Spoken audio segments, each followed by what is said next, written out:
And welcome to episode 6 or 7 of Talking Smarks. I will probably have to edit that out later on. No, this is episode 7. And before we get on to the wrestling portion of this show, I might as well I want to start off with a huge shout out to the Colorado Avalanche. They won Game 4 of the Stanley Cup Finals last night. Dramatic overtime win in Tampa. We made it. Game 5 this Friday. Ball Arena, we are up 3-1. We win this one. We take it all. We want the cup. I will say it again. We want the cup. Tomorrow night, Denver's going to be a madhouse. If we win, Denver is never going to be the same again. I can't wait. Now let's go ahead and get this show on the road. Happy Forbidden Door week. We are so close. We are 3 days out at the time of this recording for Forbidden Door. Arguably the most anticipated show of the year. This is actually happening. AEW and New Japan Pro Wrestling are colliding. This is going to be phenomenal. I will have the recap episode next week. But before then, we got to recap Dynamite. Here we go. This was yesterday's June 22nd episode of AEW Dynamite, coming to you from Milwaukee, Wisconsin. The show kicks off with an interview with Tony Schiavone and Bryan Danielson. It was known that Bryan Danielson was injured at Double or Nothing. He has not wrestled since. He came out to address his status going into Forbidden Door and Blood and Guts. Comes out telling the audience that he's so glad to see the collision of two of the best pro wrestling companies on planet Earth. Keep in mind, he emphasized professional wrestling. However, he is not cleared to compete either at Forbidden Door or next Wednesday on AEW Dynamite at Blood and Guts, which is going to be absolutely insane. The Little Caesars Arena in Detroit isn't going to know what hit it. However, Danielson might be injured. He does have a replacement. He has a trick up his sleeve. At Forbidden Door, it looked like we were going to get Bryan Danielson versus Zack Sabre Jr., absolute technical masterclass of a wrestler. This was going to be an absolutely insane match. Unfortunately, with Danielson injured, it looks like we're going to have to wait a bit longer for that match. However, like Danielson said, he has a replacement who will also take his place in the Blood and Guts match. He is a crafty one, however.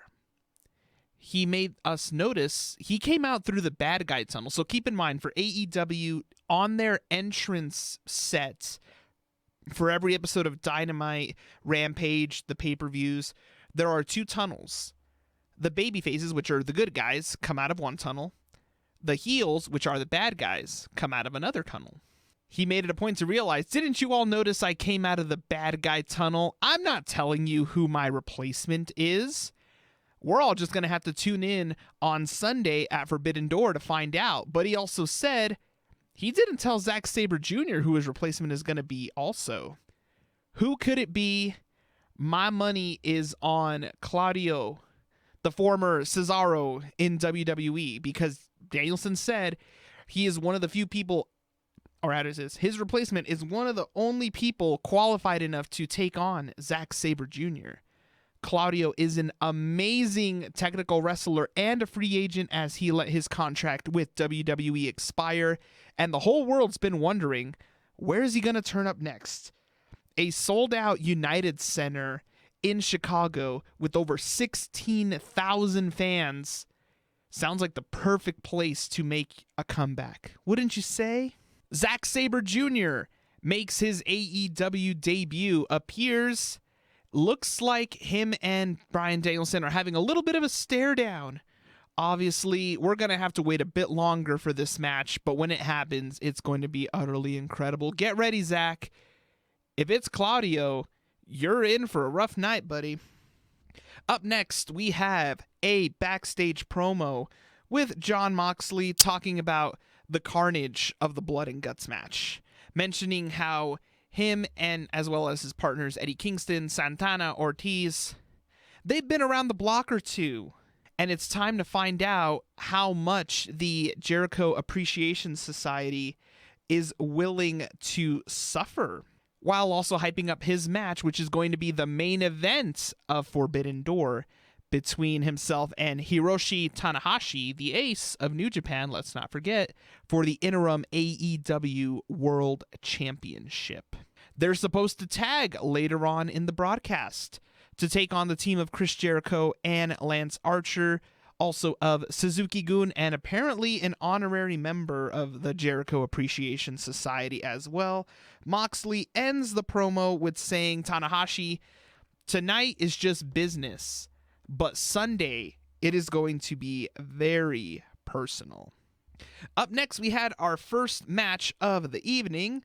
We had the team of Orange Cassidy making his in-ring return. We haven't seen Orange Cassidy in a few months due to injury. Glad to see him back. Teaming up with Roppongi Vice, which is the team of Trent Beretta and Rocky Romero. Trent is also part of the Best Friends, and it looks like Rocky Romero is also part of the Best Friends. We have stables amok here in AEW, taking on the team of United Empire, featuring Aussie Open and Will Ospreay. This was a terrific match, start to finish. One particularly innovative spot I did enjoy. Looks like we had I call it a triple dive. Looks like it led into a collision. So Orange Cassidy, Trent Beretta, and Rocky Romero all go for a dive through the ring. They all get caught by Will Ospreay, members of the United Empire, and get taken out. It was a pretty fun little spot. Not gonna lie, had me cheering for a split moment. And we had Orange Cassidy showing off just how good of a wrestler he is, despite the gimmick that he has, which is a wrestler that couldn't give much of a care about anything that happens. When he's in the ring, he can go toe-to-toe with the best of them, and that's just part of the magic of the Orange Cassidy gimmick. Orange Cassidy picks up the win. The rest of United Empire come out to jump Orange Cassidy and Trent and Rocky Romero. So we had Great O'Khan and Jeff Cobb coming out. Keep in mind, they're going to be parts of the 3-team winner-take-all match at Forbidden Door for the IWGP Tag Team titles, as well as the Ring of Honor Tag Team titles. FTR come out to make the save, and we have, of course, FTR backing up Orange Cassidy and Trent and Rocky. This all seems like they could also set up potentially a 10-man match down the line, which would be insane. Something tells me that Forbidden Door isn't the only time we're going to see these cross-promotional matches between AEW and New Japan. It looks like it's just going to keep continuing. I sure hope so. Great for the wrestling business overall. Up next, we have another backstage promo with Jay Lethal, Sanjay Dutt, and Satnam Singh backstage, all talking about, once again, what they did to Samoa Joe. They took Samoa Joe out, injured a couple of weeks ago. Samoa Joe hasn't been on TV in almost a month. So Jay reminds him, hey, clock's ticking. Gotta come back to work and defend your ROH television championship, or just vacate it so it can be put around my waist. We all know Samoa Joe is not going to take this lying down. Up next, we have another my apologies there. We had another in-ring promo. Tony Schiavone comes out to interview Christian Cage, who shockingly turned on Jungle Boy and Jurassic Express at the end of Dynamite last week. Hit Jungle Boy with the kill switch and a concerto. Jungle Boy is nowhere to be seen. Christian Cage comes out and is getting absolutely swarmed with boos. Almost MJF level boos. A heel, that means bad guy. Christian is the best Christian, if you ask me.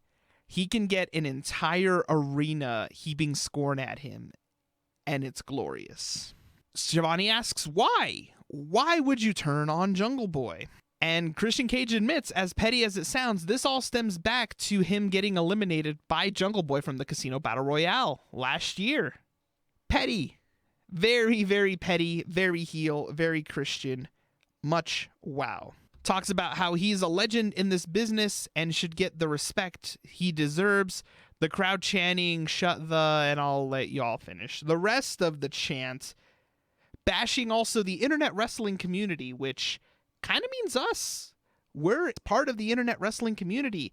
We have this Twitter page and this Instagram page where we post our thoughts and reactions to what's going on in the wrestling industry. So you're kind of coming after us too, Christian. Watch out. What are you doing? We're here promoting your shows. Careful. Says that he came back not to help the talent, because keep in mind, Christian Cage was injured for several years before making his return to wrestling, coming to AEW, had been retired for several years following a devastating neck injury. Says he's coming out for all the money. He's not here to help the younger talent. He just wants that fat paycheck. Luchasaurus comes out and starts to wail on Christian, backs him up against the ring rope, or against the turnbuckles, my apologies there, starts choking him out. Hilariously, Christian's still holding the microphone, talking, saying like, "Hey, let's talk this out. Let's do this in private." It's actually quite funny. Mentions Marco Stunt, who was let go, whose contract with AEW was not renewed. This led to a huge a gasp from the crowd. He mentioned somebody that isn't there anymore. Christian Cage then goes on to whisper something in Luchasaurus' ear. We don't know what he told him. And it appears, at least for now, that Luchasaurus is backing up Christian Cage. What is going on? Jungle Boy, sooner or later, is going to have to show up. I can't wait for Jungle Boy and Christian Cage to square off. This is going to be incredible. To top the segment off, Christian Cage goes to hug Luchasaurus with a very, how do I say this? It was a very, like, you know when a kid gets caught doing something and they feel bad and they go to hug a parent? That's kind of the look that Christian had on his face. But we all know, Christian, this can't turn well. Luchasaurus, run. Up next, we had another backstage segment with the Young Bucks and Kyle O'Reilly. Keep in mind, the Young Bucks did just win and become the two-time AEW World Tag Team Champions this past Wednesday on Dynamite. They beat Jurassic Express, which also led to Christian Cage turning heel and hitting Jungle Boy with the concerto. There's a lot of backstage segments on this show, which I can understand. The biggest show, arguably, in the history of AEW is, at that time, was 4 nights away. They don't want to injure even more top talents. The card has already had been reshuffled so much because of injuries. CM Punk, out. Bryan Danielson, out. Like, I can't say I blame AEW for playing it safe with all the backstage segments, which makes sense. This show's going to draw a lot of money. Got to keep your talent safe. This segment, obviously the Bucks up to their usual taunting, stating how they are back. And it looks like we are going to go ahead and get a temporary Bullet Club reunion. The Bucks are teaming up with Bullet Club to take out Darby Allin and Sting and his cronies. More on this later on in the show. Up next, we had the following match we have in the All-Atlantic Championship Tournament. Malachi Black and Penta Oscuro going one-on-one. This was a beautiful match. I could have seen these two tear it up all night long. Malachi Black, obviously, very dangerous competitor in the ring. All the kickboxing skills, all the grappling. And Penta, lucha legend. This was glorious, just start to finish. All the head kicks, all the strikes, all the wow. Malachi picks up the win and advances to Forbidden Door to compete in the 4-way match for the All-Atlantic Championship. Kind of had a feeling this was going to happen because of the AAA and New Japan situation. A lot of top talent that works with AAA cannot compete at Forbidden Door, sadly, and that would include Penta, that would include Andrade El Idolo, which is kind of a bummer because that could have made the show even more monumental. Here's to hoping that AAA and CMLL and New Japan settle these issues, because if we're doing more and more of these Forbidden Door shows, like, come on, let's make these shows even bigger, clear up all this contractual backstage politicking, all of this chaos. Clear it up. It's best for business. Yeah, I just took a line from Triple H there. Ha ha ha. PAC comes out at the conclusion of the Malachi Black and Penta Oscuro match. Obviously, PAC is part of the 4-man match as well. This is followed by Miro on screen, talking about how he's going to redeem all other competitors in the match. So that means PAC. That means Malachi. That means on the New Japan side of the bracket, the Stone Pitbull, Tomohiro Ishii, also in the 4-way match at Forbidden Door.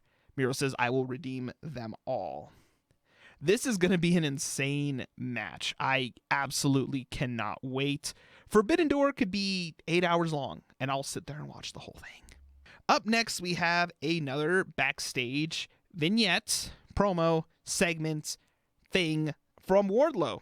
Staking his claim once again to the TNT title, says once Scorpio Sky can come back, because Scorpio Sky is also injured, he will personally welcome him to Wardlow's world.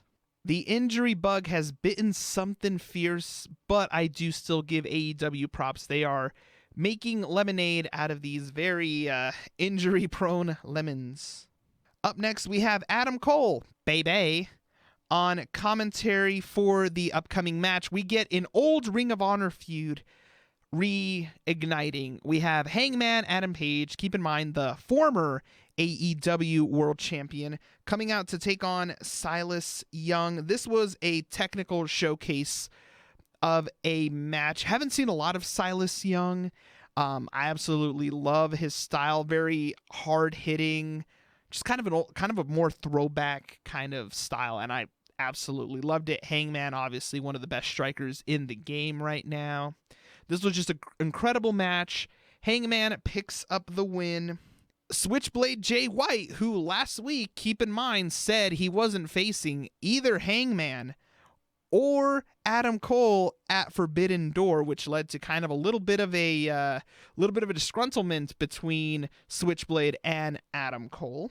Talks about how even though there's all this about the Undisputed Elites and the Bullet Club, it shouldn't be Adam Cole in the match, because keep in mind, Adam Cole did lose to Hangman for the AEW World title twice.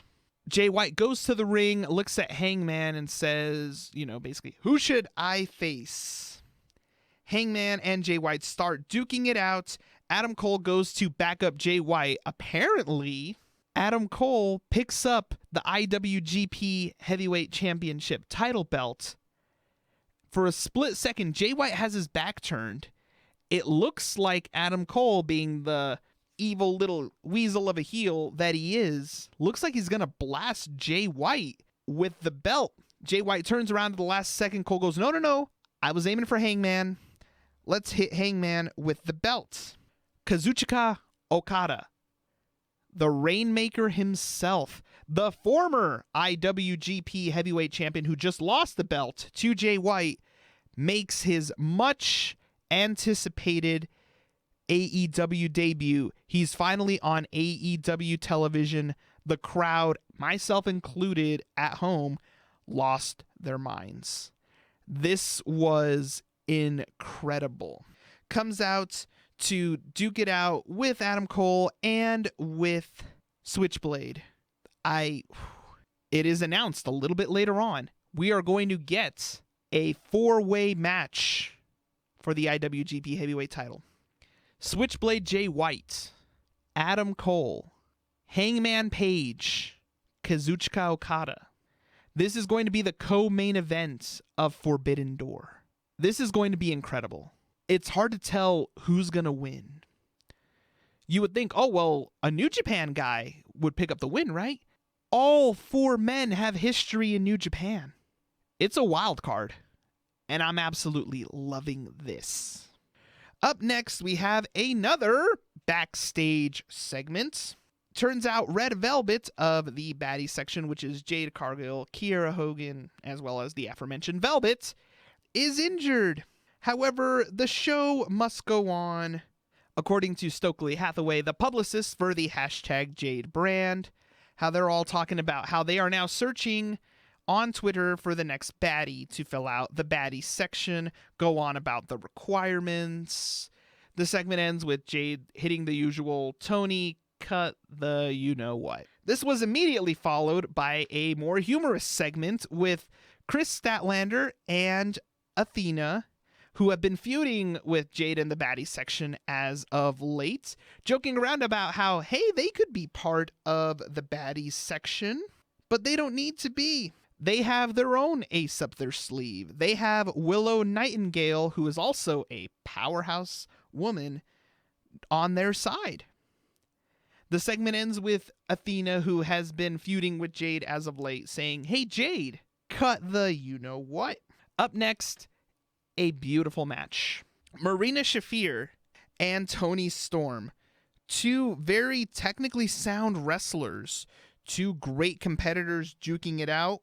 This was absolutely beautiful. Marina Shafir comes out to the ring accompanied by Nyla Rose. Looks like on AEW Dark Elevation, it looks like they're starting to form a bit of an alliance, bit of a partnership here. This was a stiff match. Toni Storm, it can be said, is arguably on the best run of her career right now, getting incredible reactions from the crowd. Hits Marina Shafir with a pretty stiff-looking hip attack, very reminiscent of the one that Britt Baker took last week. Same thing, looks like it got a good amount of whiplash in there. Toni Storm, just absolutely great competitor. Toni Storm picks up the win. Immediately after the match, Nyla Rose goes to jump Toni Storm. Thunder Rosa comes out to make the save, and in a surprising twist, Toni Storm, not Thunder Rosa, who is the AEW Women's World Champion, hits Nyla Rose with the title belt. Keep in mind, Toni Storm and Thunder Rosa are set to face one another at Forbidden Door for the AEW Women's World Championship. Could Toni pull it off on Sunday? She's the most legitimate and serious threat to Rosa's title reign so far. I'm all for it. We'll find out on Sunday. This was immediately followed by another backstage segment. Darby Allin and Sting announce who's going to be backing them up at Forbidden Door in this crazy little 8-man match. Looks like we're going to have Shinobu and Hiromu of New Japan Pro Wrestling. This, all the multiverse, all the wow. Keep in mind, a lot of the graphics for the artwork for New Japan, a lot of the wrestlers are presented, looks like they're coming out of a portal, very reminiscent of the ones that Doctor Strange can summon in the Marvel films. And they are very much paying like tribute to that, because this is literally two wrestling universes colliding with one another, which is absolutely glorious.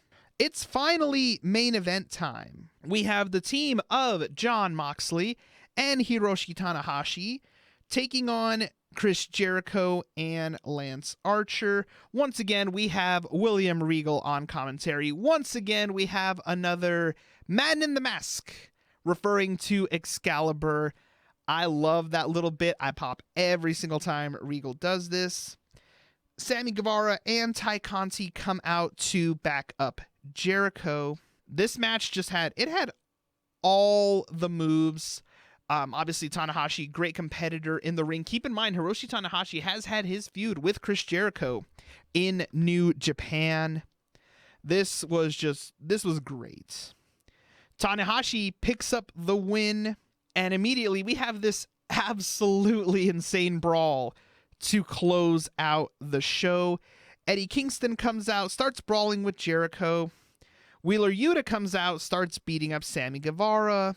Minoru Suzuki, the murder grandpa, the most dangerous man on the face of this earth, comes out, and he's sticking his tongue out. It's got that evil little smile of his. Wheeler Yuta decides to go after Suzuki. Wheeler Yuta, you are incredible, but this is Suzuki. I would not want to step in the ring with Suzuki. And Suzuki just lays him out. Like, I mean, how do I say this? Like, what do you expect? This is Suzuki.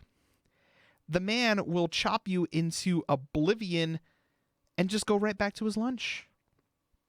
This was, oh, I popped. I will admit I'm a huge Minoru Suzuki fan. This is followed by the rest of the Blackpool Combat Club and Santana and Ortiz coming out to take on the rest of the Jericho Appreciation Society. And in this hilarious bit, everyone is beating the daylights out of everyone else, except for Moxley and Tanahashi. They are standing in the middle of the ring, jaw-jacking back and forth. Meanwhile, their respective teams are beating the daylights out of each other on the ringside area. And that's how the show ends. Just this picture-perfect, beautiful shot of Moxley and Tanahashi just jaw-jacking while everyone else is just beating the daylights out of one another. This was a great show. Sunday is going to be no different. Keep in mind, we still have one, or I should say two, final pieces of programming before Forbidden Door. We have Rampage coming up on Friday night. I am quite sure that this was actually taped right after Dynamite. This is going to be great. And then we have the countdown to Forbidden Door, and AEW really does a good job with these countdown shows. They set them up and film them very much like the countdown shows that we get for like big UFC fights. And these are no different. It's going to be great. And that's coming on immediately following Rampage on Friday night. Sunday is Forbidden Door, sold out United Center in Chicago. AEW has already had one monumental event in the United Center. This past August, they had The First Dance, which was CM Punk's AEW debut. They sold out the United Center. Punk wasn't even officially announced. It was just speculated that he was going to be there, and they sold this thing out. And this is a legendary arena. This is the home of Michael Jordan, the greatest basketball player of all time. And I will go to my grave saying that. No LeBron, no Kobe. My respect to them both. Jordan is the GOAT, and he always will be. And that was the show. I thank you all for listening. Feel free to follow along with us on Twitter and Instagram at Talking Smarks. We post memes. We live tweet during AEW Dynamite and Rampage and all the AEW pay-per-views. We will be live tweeting during Forbidden Door. And next week I will be recording our recap of Forbidden Door. Have a great rest of your week, and it's time to see one of the best shows potentially in history. Thank you all for listening.